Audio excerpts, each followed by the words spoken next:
కుర్రోళ్ళని, యవనస్తులైన కుర్రోళ్ళు కొంతమందిని గమనిస్తూ ఉండండి. వాళ్ళు ఏం చేస్తుంటారు? పగలంతా శుభ్రంగా తిని పడుకొని నిద్రపోతారు.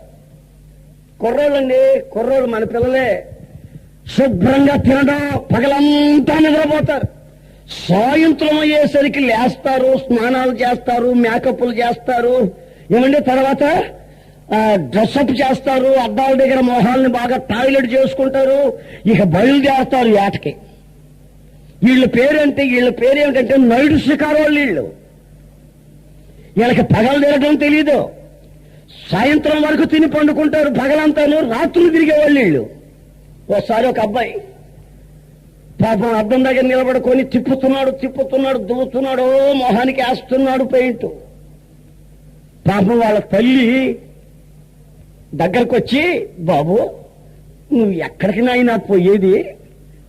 ఊళ్ళో పరిస్థితులు బాగలేవు నాయనా, తిరిగేవాడు పగలు తిరగరా, రాత్రి తిరగకు, మనకేం పనులు రా, రాత్రులు పగలు తిరగరా, నువ్వు ఇప్పుడు ఎల్లగరా బయటికని తల్లి పాపం బ్రతిలాడుకుంటుంది. ఊళ్ళో బాగలేదని పరిస్థితి.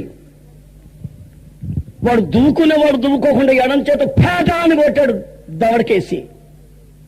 ఆ తల్లికి రక్తం వచ్చి పళ్ళు కింద పడిపోయాయండి. పళ్ళు అంత దెబ్బ కొట్టాడు తల్లిని. వాడు మనిషినా, మానవత్వం కలిగిన వాడేనా? తల్లి గుండెల్లో ఆ వేదన కలిగి చేసినాడు. కని పెంచి పెద్ద చేసి, ఒరే పాడవుకురా, నాశనం అవుకురా, చీకట్లో ఏం పనులురా నీకు, పగలంతా తిరగరా, రాత్రులు ఇంట్లో గుట్టుగా పడుండరా, కుటుంబ పవిత్రతను కాపాడరా అని దండం పెట్టి బతిలాడుతుంటే తల్లిని కొట్టిన దెబ్బతో దవడ వాసిపోయి పళ్ళు రెండు కింద పడిపోయినాయి. వాడికి ఏమైనా జాలేసిందా?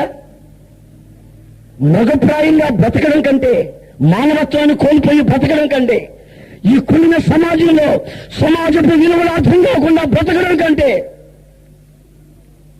నీవు పుట్టుకుంటే ఎంత బాగుండేది?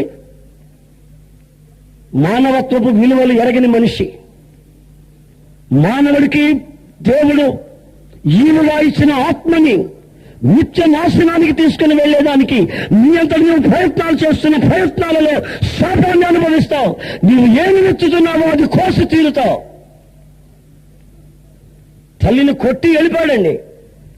వెళ్ళిపోతే తిరగాల్సిన చోట్లంతా తిరిగి, ఆడాల్సిన ఆటలంతా ఆడి, ఎగరాల్సిన ఎగురులంతా ఎగిరి, చివరికి ఒక టీ కొట్టు దగ్గర చేరారు కుర్రోళ్ళు, ఒక 4-5 టీ కొట్టు దగ్గర. రాత్రి 12:30 గంటలప్పుడు, రెండో ఆటో వదిలేటప్పుడు టీ కొట్టు దగ్గర చేరిన వాళ్ళు ఇకిలిస్తా, నవ్వుతా, ఎగరతా, తమాషాలు పడతా, ఏదో చేస్తున్నారు. ఎక్కడి నుంచి వచ్చారో గాని ఆ ఇనప టోపీలోళ్ళు 3 వ్యాన్లు ఒక్కసారి వచ్చి పడ్డాయి. కొట్టారు చూడండి, యమ కొట్టుడు కొట్టారు వాళ్ళని. మామూలు కొట్టుడు కాదు, కింద పడేసి గుళ్ళ మీద నంతున్నారు వాళ్ళు. కీళ్ళు ఎరగొడుతున్నారు. నోట్లోంచి రక్తం లాక్కుతున్నా వాళ్ళు ఏమీ అనుకోవట్లేదు. సరదాగా ఆడుకుంటూ నేర్చుకుంటున్నారు. వాళ్ళు కూడా కొట్టడం నేర్చుకుంటున్నారు. వాళ్ళకి దొరికారు వీళ్ళు 4. వీళ్ళు నైట్ షికారు వాళ్ళు. ఏ రోజు ఇట్లాంటి కీళ్లు ఎరుగుతాయో అప్పుడు తెలుస్తుంది వీళ్ళకి.